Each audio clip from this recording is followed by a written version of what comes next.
오늘 성경 말씀은 신약 성경 사도행전입니다. 사도행전 1장 4절하고 5절 말씀입니다. 제가 봉독하도록 하겠습니다. 사도와 함께 모이사 그들에게 분부하여 이르시되 예루살렘을 떠나지 말고 내게서 들은 바 아버지께서 약속하신 것을 기다리라. 요한은 물로 세례를 베풀었으나 너희는 몇 날이 못되어 성령으로 세례를 받으니라 하셨느니라. 아멘.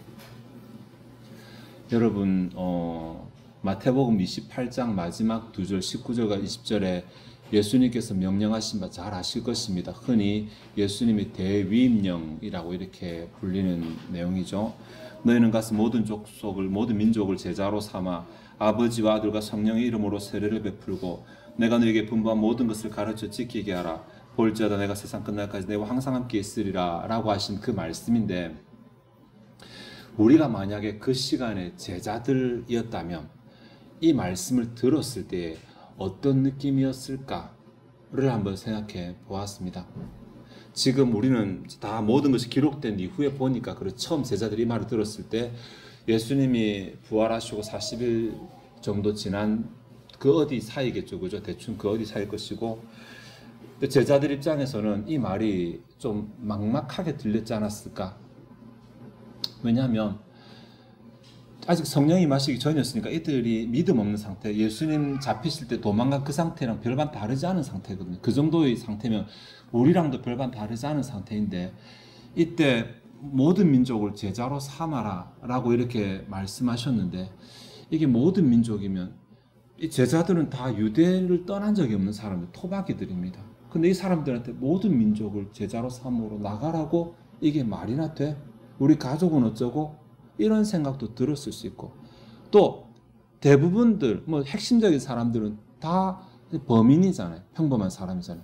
우리가 누구를 가르친단 말이냐, 이런 생각 들었을 것 같습니다.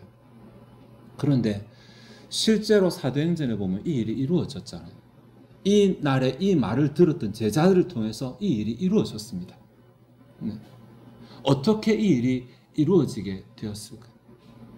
사실 마태복음 28장의 19, 20절은 이렇게 대위임령으로 마치지만, 그래서 마태복음은 대위임령으로 마치거든요. 근데 사도행전은 대위임령을 그대로 받아서 시작합니다. 우리가 굉장히 잘 아는 1장 8절에 오직 성령이 너에게 임하시면 너희가 권능을 받고, 그 다음에 예루살렘과 온 유대와 사마리아와 땅끝까지 이르러 내 증인이 되리라, 그 말씀이 예루살렘과 온 유대와 사마리아와 땅끝까지 이르러, 이것이 마태복음 28장에 너희는 가서 하고 같은 말입니다. 그리고 내 증인이 되리라, 이것이 모든 족속으로 제자를 삼아와 같은 주제입니다. 예수님을 증거해서, 이게 증거한다는 말이 복음을 전한다는 말인데 전도한다는 말도 되고 가르친다는 말도 되거든요. 그래서 사도행전 1장 8절은 마태복음 28장 19, 20절을 그대로 받아오고 있습니다. 그리고 이 말씀을 바탕으로 사도행전이 진행되게 되니까 사도행전은 대위임령을 시작점으로 삼고 있다, 이렇게 보시면 되겠습니다. 물론 누가가 기록했지만. 그런데 사도행전 1장 8절에는 마태복음 28장에 없는 내용이 있잖아요. 오직 성령이 너에게 임하시면 너희가 권능을 받고, 이 문구가 조건절로 되어 있다고 하는 부분에 우리가 좀 관심을 가져야 됩니다. 이 말은 너희가 가서 모든 민족으로 제자를 삼는 것, 즉 예루살렘과 온 유다와 사마리아 땅끝까지를 증의되는 이 삶의 조건이 있다는 것입니다. 조건이. 그게 성령이 너에게 임하시면입니다. 그래서 예수님은 제자들에게 승천하시면서 야, 이제 급하다, 이제 어서 가서 빨리 복음을 전하라고 하지 않으시고 아직 안 돼, 기다리라고 먼저 말씀하십니다. 이렇게 중대한 사명을 주시면서 어서 가서 하루속히 땅끝까지 내 증인이 되라고 말씀하실 것 같은데도 아니 그 전에 기다려라는 말씀을 먼저 주시는 것이 오늘 본문입니다. 4절에 사도와 함께 모이사 그들에게 분부하여 이르시되 예루살렘을 떠나지 말고, 이거 가라고 한 명령과 정반대되는 거잖아요. 가라며. 예루살렘과 온 유대와 사마리아 땅까지 가라면서요. 모든 민족이 가라면서, 그래 놓고는 가라고 28장에 말해놓고는 여기서는 떠나지 말고라고 다시 말씀하십니다. 내게서 들은 바, 이거 요한복음 14, 15, 16장 내용이죠, 그죠? 들은 바 아버지께서 약속하신 것을 기다리라 라는 명령을 먼저 하시는 것입니다. 성령이 오시지 아니하시면 제자들의 힘만으로는 가서 모든 민족으로 제자를 삼는 것도 안 되고 세례를 주는 것도 안 되고 가르쳐 지키는 것도 안 된다라는 말씀. 성령이 오시지 않으면 불가능하다. 제자들만 힘으로, 사람들만 힘으로 불가능하다는 것입니다. 성령이 도대체 무슨 일을 하시기 때문에 그렇습니까? 사도행전과 성경 곳곳에 나타난 성령께서 행하심을 보면 우리가 힌트를 얻을 수 있는데 사역을 인도하시는 분이 성령 하나님이십니다. 사도행전 16장 6절에 성령이 아시아에서 말씀을 전하지 못하게 하시거늘. 바울이 나가 복음 전하는데 성령께서 길을 인도하고 계시죠. 사도들에게 담대함을 주시는 분이 성령이십니다. 사도행전 4장 31절에 빌기를 다음에 모인 곳이 진동하더니 무리가 다 성령이 충만하여 담대히 하나님의 말씀을 전하니라. 제자들이 말이 실현되도록 능력으로 뒷받침하시는 분도 성령이십니다. 사도행전 11장 15절에 내가 이 말을 시작할 때 성령이 그들에게 임하기를 처음 우리에게 하신 것과 같이 하는지라. 이 구절은 마가복음 마지막에 16장에도 나오는데 16장 20절에 보면 제자들이 나가 두루 전파할세 주께서 함께 역사하사 그 따르는 표적으로 말씀을 확실히 증언하시니라. 여기에만 나오지 않고 히브리서에도 같은 말이 나오거든요. 히브리서 2장 4절에 하나님도 표적들과 기사들과 여러 가지 능력과 및 자기의 뜻을 따라 성령이 나누어 주신 것으로서 그들과 함께 증언하셨느니라. 그래서 성령께서 사도들과 함께 보조를 맞춰서 그들이 말 전하면 뒤에서 능력으로 증언하시고 확정하시고 이렇게 해서 교회가 확장되었다라는 것입니다. 심지어 예수의 복음을 들은 사람이 예수를 믿게 하는 것도 성령이 하십니다. 그러니까 겁쟁인 사도들을 담대하게 하시고 무지한 사도들을 지혜롭게 하시고 그들이 갈 길을 인도하시고 능력으로 그 망을 확증하신 분도 성령이시고 그렇게 전파된 복음을 듣고 믿게 하는 것 또한 성령께서 하시는데 고린도서 12장 3절에 성령으로 아니하고도 누구든지 예수를 출시를 할 수 없느니라. 그러니 교회의 사역에서 성령이 빠지면 교회는 아무것도 못합니다. 아무것도 못합니다. 교회 시작부터 교회 모든 사역과 열매까지 성령이 계셔야지만이 가능한 것입니다. 성령은 그런 일을 하십니다. 그렇기에 성령 없이는 제자들만 가서는 안 됩니다. 성령 없이는 제자들만 무슨 일을 해서도 안 됩니다. 그래서 예수님은 내가 가는데 내가 가고 나서 성령이 오실 것인데 너희들이 성령이 와야지 그 다음에야 비로소 내가 말했던 마태복음 28장 19, 20절의 말을 할 수 있을 것이다. 성령이 와야지 가능할 것이다 라고 말씀하신 것입니다. 그래서 예수님께서는 제자들에게 기다리라. 먼저 기다려라. 기다리고 성령이 오시면 그 다음 나가라 라고 말씀하십니다. 그런데 한글 성경에 기다리라 라고 명령하신 이 단어가 참 재밌는 단어예요. 이 단어가 보통 진짜 서서 뭐 기다리는 이런 뜻의 단어가 그런 뉘앙스를 있기는 하지만 소망한다, 기대한다라는 단어가 아닙니다. 이 단어의 원어를 그대로 나누면 주변에 서성거린다. 웃기죠? 약속하신 것 주변에 서성거려라. 이렇게 직역하면 그렇게 됩니다. 이게 무슨 말이냐면 이제 주인이 뭔가 이제 말을 종에게 뭐 시킬 수 있잖아요. 그래서 종이 그 말을 들으려면 주인 주변에 있어야 되고 항상 귀를 그곳에 대고 있어야 되잖아요. 신경을 쓰고 그때 사용되는 단어거든요. 약속하신 것을 기다리라는 말은 약속하신 것에 집중하는 삶을 살아가라 라는 것입니다. 내 아버지께서 이게 약속하신 그 약속, 쉽게 말하면 약속 중심의 삶을 살아가는 이 말로 표현이 잘 안 돼요. 약속에 민감하게, 약속에 관심 가지면서 집중하면서 약속에 민감하게 반응하는 약속에 걸맞는 뭐 이런 뜻. 그렇게 삶을 살아가라라고 먼저 명령을 하셨어. 아버지 약속하신 것이 사실 성령이거든요. 성령을 주시겠다라는 약속을 짓는다면 하나님께서 주실 것이라고 하는 그 약속에 뭔가 걸맞는 삶을 살아가라.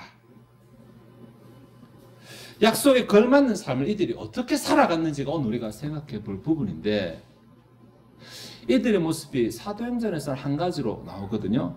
그들이 12절에서 14절에 보면 제자들이 감람원이라는 산으로부터 예루살렘으로 돌아오니 이 산은 예루살렘에서 가까워 안식일에 가기 알맞은 길이라 들어가 예루살렘에 들어갔단 말이에요. 그들이 유하는 다락방으로 올라가니 베드로, 요한, 야고보, 안드레, 빌립, 도마, 바돌로메, 마태아 및 알페 아들 야고보, 살로딘, 시몬, 야고보의 아들 유다가 다 거기 있어 여자들과 예수의 어머니 마리아와 예수의 아우들과 더불어 마음을 같이 오로지 기도에 힘쓰니라.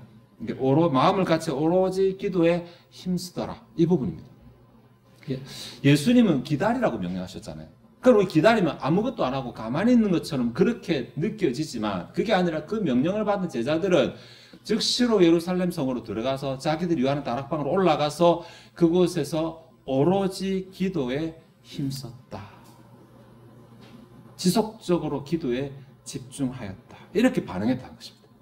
예수님이 기도하라고 말 안 했는데, 예수님은 기다리라고 말했는데, 약속 주변에 머물라고 말했는데 제자들은 기도했습니다. 그냥 한 것이 아니라 아주 집중적으로 기도했습니다. 여기 다락방이 나오니까 우리 다락방 하니까 이 다락방이 우리가 생각하는 그런 작은 이런 다락방 생각하는데 120명 정도가 있었거든요. 예루살렘에 가면 지금도 마가의 다락방이라고 하지만 가짜입니다. 100% 가짜입니다. 왜냐하면 건축 양식이 달라요. 그 양식이 비잔틴 양식으로 지어놨는데 비잔틴은 예수님 계실 때 없던 양식이거든요. 어쨌든 이게 그 당시 구조를 좀 알아야 되는데 보통 1층은 우리를 둡니다. 짐승이 우리를. 사람이 그곳에 살 수 없잖아요. 우리를 두고 안쪽에 창고 두고 2층에 사람들이 거주하는 공간이 집이 좀 여유가 되면 2층 전체를 다 지붕을 덮어가지고 안쪽에 방은 잠을 자는 곳, 바깥쪽은 손님들을 맞이하는 이렇게 쓰고 만약에 집이 좀 여유가 없는 일반 가정집 같은 경우는 한쪽은 옥상으로 오픈시켜두고 옆에만 조그만 방을 우리 옥탑방 같은 방을 만들어서 그곳에서 잠을 자고 이 정도 합니다. 120명 정도가 모였으니까 조금 규모가 있는 집이었을 것이고 그들이 거하는 곳이라고 말했으니까 그들이 이전부터 알고 있는 곳이었을 거예요. 그러면 아마 최후의 만찬을 행했던 장소일 수도 있고, 그렇죠? 아니면 그들이 모여있을 때 예수님께서 그들에게 부활하시는 나타나셨을 그 장소일 수도 있고, 그런 곳, 그들에게 익숙한 곳이었는데 그들이 익숙하게 지내던 그곳으로 돌아가서 그곳에서 기도했습니다. 자, 이것만 생각하면 참 좋은데 이 시기에 제자들의 모습을 기록한 구절이 한 구절 더 있다는 것입니다. 누가복음입니다. 누가복음 24장 보면 52절 53절에 예수님께서 역시 같은 약속을 주신 후에 그들이 그에게 경배하고 큰 기쁨으로 예루살렘으로 돌아가 늘 성전에서 하나님을 찬송하니라. 여기 모순이 생깁니다. 사도행전에는 오로지 기도하는 데 집중했다라고 이렇게 말하는데 누가복음에는 늘 성전에 떠 있다고 말하네요. 이게 어떻게 된 일입니까? 알고 봤더니 사도행전에는 누가복음에는 저자가 똑같네요. 같은 저자가 기록했어요. 같은 저자가 기록했는데 한쪽에서는 늘 성전에서 하나님을 찬송했다고 기록하고 다른 곳에서는 그들이 기가하듯 다락방으로 올라가서 오로지 기도에 힘썼다고 말하고 이 어찌 된 일입니까? 이 부분을 풀 수 있는 힌트가 있는데 여기 오로지 기도하기 힘쓴이라는 이 표현이 사도행전에 한 번 더 나오더라는 것입니다. 사도행전 2장 42절에 보면 그들이 사도의 가르침을 받아 서로 교제하고 떡을 떼며 오로지 기도하기를 힘쓰니라 이렇게 이제 한글을 번역했는데 원문을 직역하면 그들이 사도의 가르침에 친교에 떡을 떼는 것에 그리고 기도들에 전력하고 있었다 이렇게 되어 있습니다. 원문을 보면 그러니까 뭐 하면서 기도 힘쓴 게 아니라 네 가지를 동일하게 전력했다. 이것은 양의 문제는 아닌 것 같아요. 그죠? 24시간을 꽉꽉 채우는 양의 문제가 아니라 강도의 문제인 것 같아요. 강도. 비중의 문제인 것 같아요. 기도를 그만큼 중요하게 생각해요. 이들이 사도들이 가르침 받는 것도 중점으로 두고 삶 가운데 친교하는 것도 중점으로 두고 떡을 떼는 것도 중점으로 두고 기도하는 것도 중점으로 두고 내 삶에서 뭐가 중요하냐라고 말했을 때 이것이 중요하다라고 말할 수 있는 그런 삶을 살았다라는 것입니다. 다시 돌아가면 정리하면 이들은 예수님의 말씀을 듣고 예루살렘에 돌아왔어요. 그래서 한편으로는 성전 중심의 삶을 한편으로는 돌아와서 집에서 기도 중심의 삶 이 두 가지 축을 가지고 살았다는 것입니다. 네가 지금 뭐 때문에 뭐 하며 살아가는데 나 성전 가서 찬양하고 집에 와서 기도하고 이렇게 살아가지 이렇게 한다고 해서 그 사람 밥 안 먹는 거 아니잖아요. 화장실 안 가는 거 아니잖아요.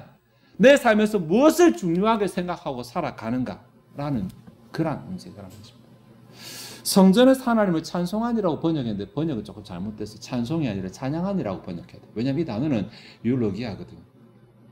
죄송합니다. 가급적 원어를 안 쓰려고 그러는데 유로기아라는 말은 유라는 말은 좋은이란 말, 복음화 유한겔리온 유라는 말이고 로기아는 말이라는 말, 이게 좋은 말이라는 말, 좋은 말. 그러니까 상대방을 좋게 말하는 것. 그래서 칭찬하는 것이란 말. 칭찬하는. 그러니까 찬양한다라는 말이 칭찬한다는 말이고 찬송은 송이 이게 노래잖아요, 노래. 그러니까 우리 하면 막 성전에 가서 찬송가 불렀다 이런 뉘앙스로 들리는데 그 말이 아니라 성전에 가서 하나님을 높였다라는 얘기입니다. 하나님 높이는 것이 이렇게 율로기아가 예배라는 단어도 번역되거든요. 하나님을 경배하거나 예배하거나. 왜? 하나님께서 약속하신 것을 주실 것이니까. 아직 안 주셨지만 하나님께서 약속하신 것을 주실 것이니까 그 주실 하나님을 높이는 삶을 살았던 거죠. 다른 한편으로는 그 약속하신 것을 주시기를 기도하는 삶을 살았어. 기도할 때 하나님께 속히 달라고 기도하면서 나와서는 하나님께 주실 것이라고 인정하면서 하나님을 찬양하는 높이는 삶을 살았다. 이것이 약속 주변에 머무는 삶이었어요. 이런 삶을 약 10여일간 살았죠. 10여일간. 그렇게 하는 가운데 오순절이 되었고 사도행전 2장에서 성령이 실제로 강림하시게 된 거예요.